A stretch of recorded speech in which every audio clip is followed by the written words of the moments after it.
সিরিয়ায় আল আসাদ পরিবারের নেতৃত্বে দীর্ঘদিনের বাথ পার্টির শাসনের অবসানের পর নতুন রাজনৈতিক অধ্যায়ের সূচনা হয়েছে। এই পরিবর্তনের অংশ হিসেবে দেশটির নতুন জাতীয় প্রতীক উন্মোচন করা হয়েছে। বৃহস্পতিবার রাজধানী দামেস্কের প্রেসিডেন্সিয়াল প্যালেসে আয়োজিত এক অনুষ্ঠানে প্রেসিডেন্ট আহমেদ আল শারা নতুন প্রতীক উন্মোচন করেন। নতুন জাতীয় পরিচয়ের অংশ হিসেবে পূর্বের বাজ পাখির পরিবর্তে এবার প্রতীকে স্থান পেয়েছে সোনালী ঈগল।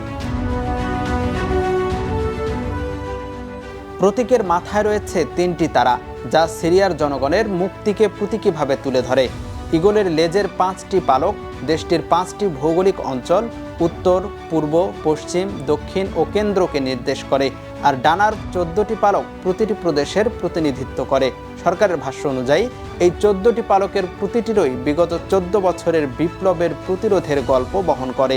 সিরিয়ার রাষ্ট্রীয় সংবাদ সংস্থা সানা জানিয়েছে, নতুন জাতীয় পরিচয় চালুর ফলে শীঘ্রই জাতীয় পরিচয়পত্র, পাসপোর্ট সহ সরকারি কাগজপত্রে নতুন এই নকশা যুক্ত করা হবে। অনুষ্ঠানে দেওয়া ভাষণে প্রেসিডেন্ট আহমেদ আল শারা বলেন, আজ আমরা যে পরিচয় চালু করছি তা আমাদের ঐক্য, আবিভাজ্য এবং নতুন ইতিহাসের প্রতিচ্ছবি। সোনালী ঈগল আমাদের শক্তি, দৃঢ়তা, গতি ও উদ্ভাবনের প্রতীক। তিনি আরও বলেন, দামেস্কের ইতিহাস বিশ্ব ইতিহাসের সূচনা ও শেষের গল্প। আমরা যে অপমানজনক সময় পার করেছি সেটি দামেস্কের ইতিহাসের সবচেয়ে কলঙ্কিত অধ্যায়। সেই অধ্যায় শেষ হয়েছে। আমাদের পতনের সময় পেরিয়ে গেছে, শুরু হয়েছে পুনর্জাগরণের সময়। আন্তর্জাতিক অঙ্গনে সিরিয়ার অবস্থান শক্তিশালী করতে কূটনৈতিক প্রচেষ্টার কথাও জানান দেশটির পররাষ্ট্রমন্ত্রী আসাদ আল শাইবানি। তিনি বলেন, গত কয়েক মাসে বিশ্বের বিভিন্ন নেতার সঙ্গে বৈঠকে সিরিয়ার নতুন পরিচয় তুলে ধরা হয়েছে, আর আমরা বিশ্বের কাছে এখন আর শুধুই আশা নয়, বাস্তবতার অংশও বটে।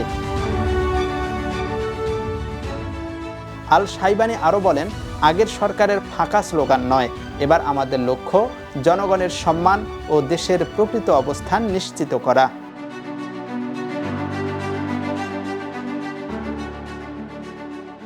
নতুন জাতীয় পরিচয় ঘিরে রাজধানী দামেস্ক সহ বিভিন্ন শহরে বর্ণাঢ্য উৎসব অনুষ্ঠিত হয়েছে।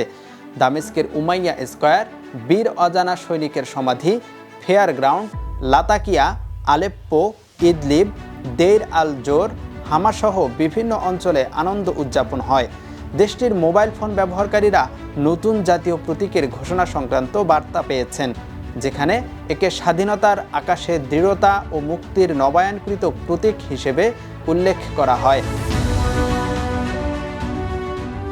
প্রায় 25 বছর সিরিয়া শাসন করার পর সাবেক প্রেসিডেন্ট বাশার আল আসাদ গত ডিসেম্বর মাসে রাশিয়ায় পালিয়ে যান। এরপর চলতি বছরের জানুয়ারিতে অন্তর্বর্তী প্রেসিডেন্ট হিসেবে দায়িত্ব নেন আহমেদ আল শারা। তার নেতৃত্বে সিরিয়া নতুন রাজনৈতিক পর্বে প্রবেশ করেছে।